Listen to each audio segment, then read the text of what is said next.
예수님이 승천하시면서 제자들에게 성령이 오시도록 기다리라 그렇게 하셨는데 드디어 약속하신 성령이 오셨습니다. 바로 오순절 날에 성령이 임하셨습니다. 1절과 2절에서 오순절 날이 이미 이름에 그들이 다 같이 한 곳에 모였더니 호련히 하늘로부터 급하고 강한 바람 같은 소리가 있어 그들이 앉은 온 집에 가득하더라 그렇게 했습니다.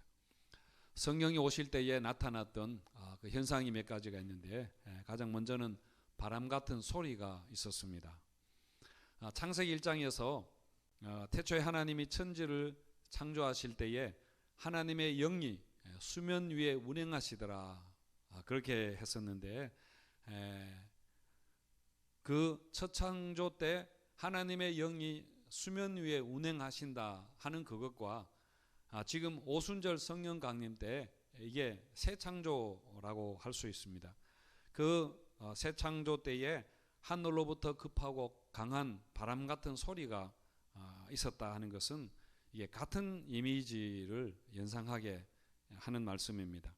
그러니까 영열, 하나님의 영이라는 것과 또 바람이라는 것과 우리가 이렇게 내쉬는 숨도 히브리어로는 다 같은 단어이거든요.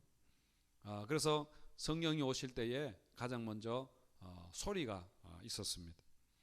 그리고 그 다음에는 불이 임했는데 3절에서 마치 불의 혀처럼 갈라지는 것들이 그들에게 보여 각 사람 위에 하나씩 임하여 있더라 그렇게 했습니다.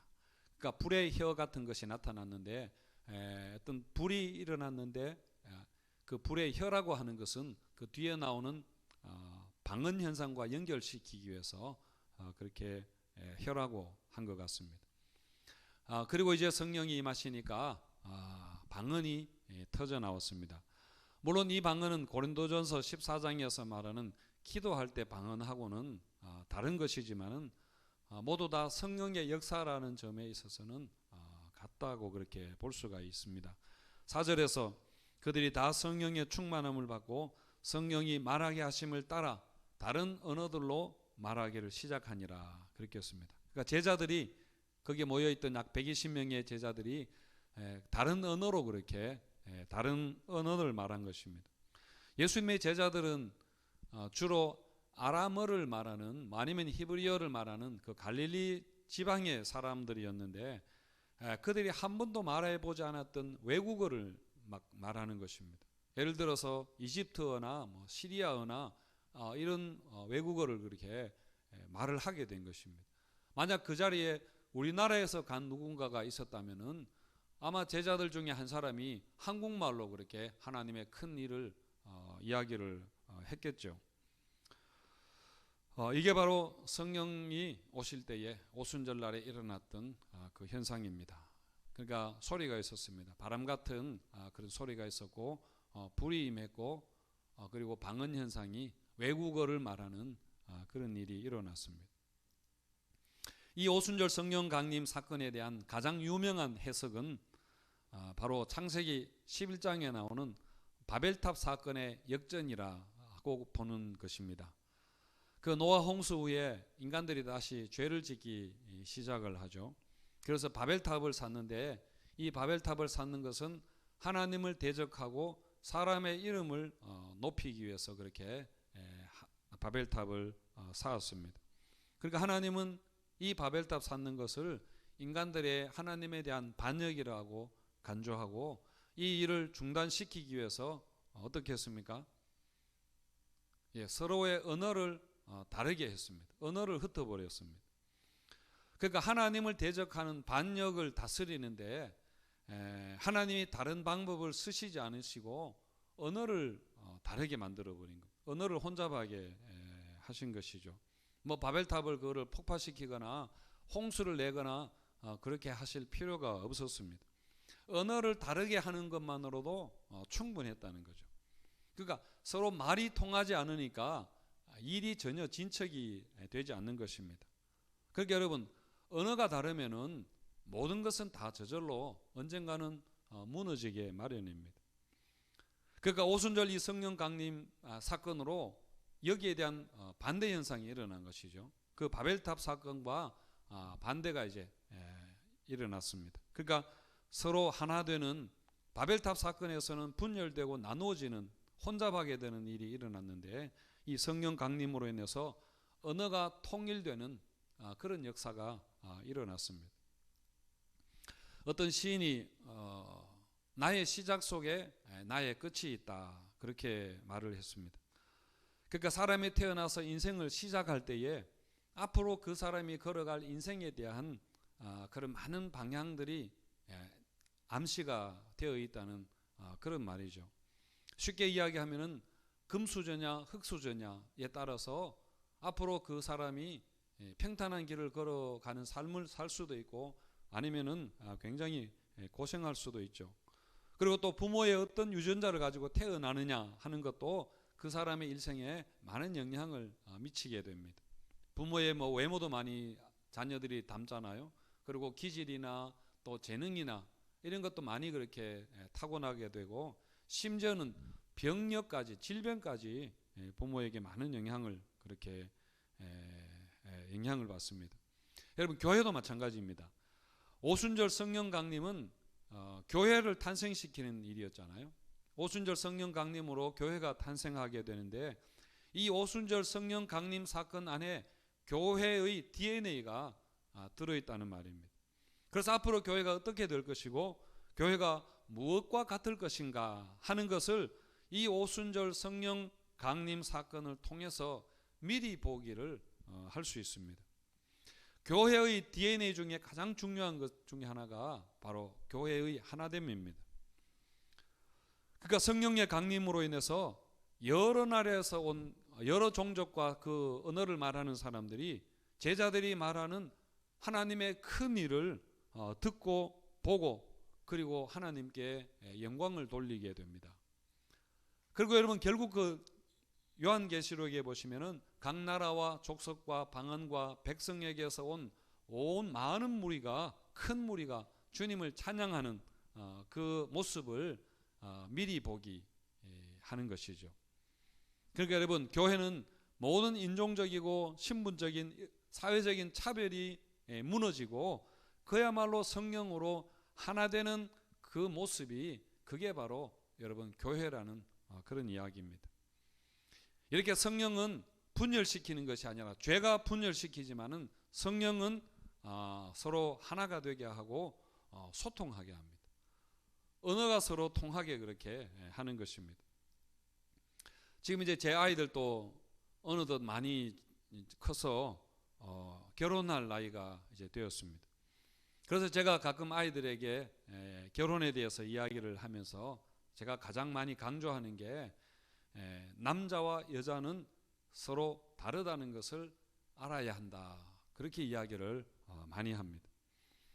제가 그동안 지금 결혼한 지가 한 30년 되어 가는데, 그동안 결혼 생활을 통해서 깨달은 한 가지 진리가 있다면 그게 뭐냐면은, 그것은 아내는 여자이고 저는 남자라는 사실입니다. 사실 이게 너무나 단순한 그런 진리인데, 저는 이걸 깨닫는데 한 30년 걸린 것 같습니다. 그렇다고 지금 완전히 깨달은 것도 아니고 깨달아가는 중이고, 그리고 또 너무 자주 이 사실을 잊어버리게 됩니다. 다르기 때문에, 다른 사람이기 때문에, 나는 남자이고 아내는 여자이기 때문에 다르게 생각합니다. 그리고 다르게 느끼는 거죠. 그리고 다르게 행동하는데, 그 사실을 제가 자꾸만 잊어버리고 나하고 같은 사람으로, 나하고 같은 생각을 하는 사람으로, 같이 느끼는 사람으로 자꾸 그렇게 오해를 하게 된다는 말입니다. 어디서 제가 이런 말을 읽어본 적이 있는데요. 내가 아버지를 이해할 수 있다면은 그 아버지는 아버지 자격이 없다. 나는 아버지를 이해할 수 없다. 그래서 나는 아버지를 믿고 순종한다, 이 이야기였는데, 이 말은 우리가 아무리 아버지를 이해한다 하더라도 결코 아버지를 이해할 수 없다는 그런 이야기입니다. 이 말을 한 사람은 우리가 하나님을 이해할 수 없다는 것을 말하려고 그렇게 한 것 같습니다. 여러분, 만약 우리가 이해할 수 있는 하나님이라면은 그것은 하나님이 될 자격이 없다는 것이죠. 우리에게 파악이 되시는 우리의 이해 범위 안에 있는 그 하나님이라면은 그것은 여러분 인간일 것입니다. 인간의 수준이겠죠. 아니면 인간이 만든 신일 것입니다. 결코 전지전능하신 그런 하나님이 될 수 없다는 것입니다. 그래서 우리는 하나님을 믿어야 하고 하나님 말씀에 그저 순종하는 것이 최선인 것이죠. 마찬가지로 제가 아내와 또 남자와 여자가 다르다는 사실을 인정하더라도 그것은 그저 인정할 뿐이지 이해하는 데는 여러분 분명히 한계가 있습니다. 이해하려면은 제가 아내가 되어야 합니다. 제가 여자가 되어야 가능한 일입니다. 그래서 우리는 이해하려고 내가 자꾸 파악하려고 파악한다는 것도 여러분 사실은 내가 주도적으로 하려고 하는 것이죠. 그렇게 하면 안 되고 우리는 사랑해야 하는 것이죠. 그런데 여러분 성령께서 바로 우리로 하여금 이 언어, 이 사랑을 말하게 입을 여신다는 말입니다. 갈라디아서에 나오는 그 성령 열매가 9가지 아닙니까? 사랑과 희락과 화평과 또 뭔가요? 오래 참음과 자비와 양선과 충성과 온유와 절제 이렇게 9가지 나오는데 맨 앞에 뭐가 나옵니까? 예, 사랑입니다. 사랑과 희락과 이렇게 나오니까 사랑이 나오는데 어떤 사람이 이렇게 말했습니다.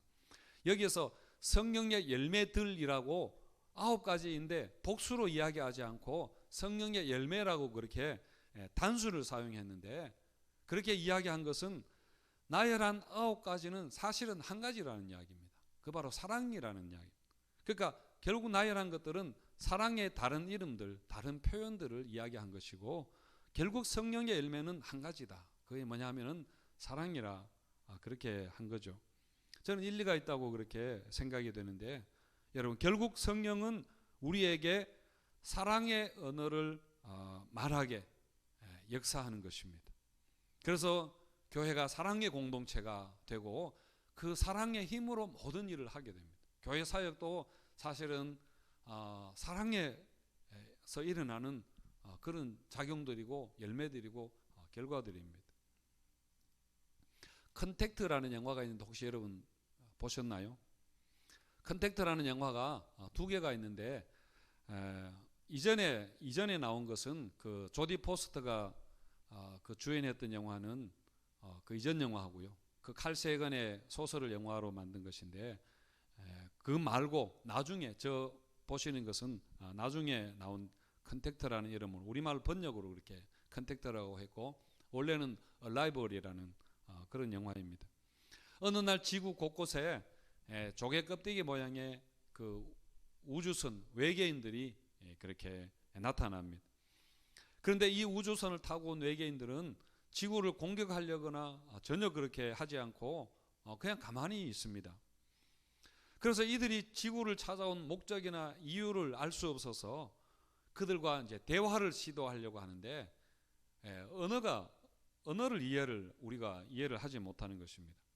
그렇게 시도하다가 안 되면은 이 미국의 군대가 이 외계인이 지구를 공격하려는 의도라고 보고 이제 우주선을 공격할 계획을 하고 있는데 이 우주인과의 대화에 언어학자인 그 주인공 여자 주인공 에이미 아담스가 거기에 차출이 되어서 그 일에 투입이 됩니다. 저도 지금 영화 내용이 잘 기억이 나지 않습니다만은 그 어쨌든 우여곡절 끝에 이 사람은 우주인과 소통을 하게 되고 우주인들은 평화롭게 지구를 떠나는 그런 영화입니다. 그러니까 우주인들은 우리와 시간과 공간의 체계가 전혀 다르기 때문에 서로 언어가 통할 수가 없는 것입니다. 이 언어라는 것도 시간과 공간의 어떤 체계 안에서 만들어진 것이니까 전혀 다른 시간의 차원, 공간의 차원에 사는 그 외계인들이기 때문에 결코 언어를 이해할 수 없는데 그런데 어쨌든 이 언어학자가 끈질긴 인내심으로 그들의 그 언어를 해석해내게 되는 것이죠. 그런데 결국 이 영화가 중요한 것은 뭐냐면은 우주인은 우리와 언어 체계가 다르다는 이야기입니다. 소통하는 그 방식이 다르다는 것이죠. 하지만은 결국은 사랑은 이런 차이를 극복하게 된다. 이런 우주적인 차이까지도 사랑은 극복하게 된다 하는 것을 메시지로 하는 그런 영화입니다. 여러분, 마찬가지로 성령도 이런 불가능한 일을 이루어냅니다.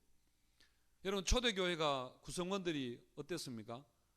헬라인과 유대인이 같이 이렇게 교회 멤버로 생활했었고, 주인과 노예가 같은 위치에서 그렇게 예배를 드렸습니다. 남자와 여자가 함께하는 그런 공동체였습니다.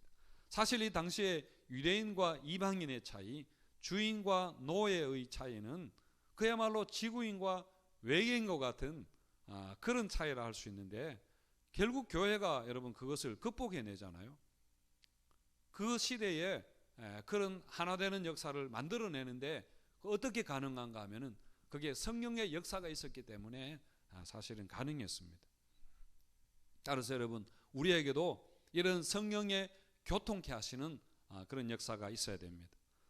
제가 오늘 이 오순절 성령 강림 사건을 신학적으로 교회론적으로 이렇게 하지 않고, 그렇게 하면 굉장히 지루할 것 같아서 제가 개인적인 차원에서 적용을 하고 있습니다만은, 여러분, 교회도 그렇고 가정도 그렇고 모든 공동체에 만약에 성령의 역사를 거두어 가 버린다면은 거기에 남는 것은 만인 대 만인의 투쟁만 그렇게 남게 되겠죠. 물론 그런 것들을 다스리기 위해서 법을 만들고 규칙을 만들고 도덕을 만들고 그렇게 해서 이런 투쟁을 완화시키고, 그리고 정치가 이런 분쟁을 조절하게 하고 그렇게 하지만은, 여러분, 그런 사람의 이 사회를 유지하려는 노력은 사실은 많은 부족한 것이 너무 많이 있습니다. 그래서 항상 이 사회에는 그 갈등과 다툼과 여러분 분쟁과 싸움과 전쟁이 그렇게 그치지 않습니다. 하지만 여러분, 교회는 그렇지 않습니다. 교회는 성령이 다스리는 공동체이기 때문에 교회는 법이나 규칙이나 어떤 시스템과 같은 것에 우선해서 항상 사랑의 법이 교회를 다스려야 됩니다.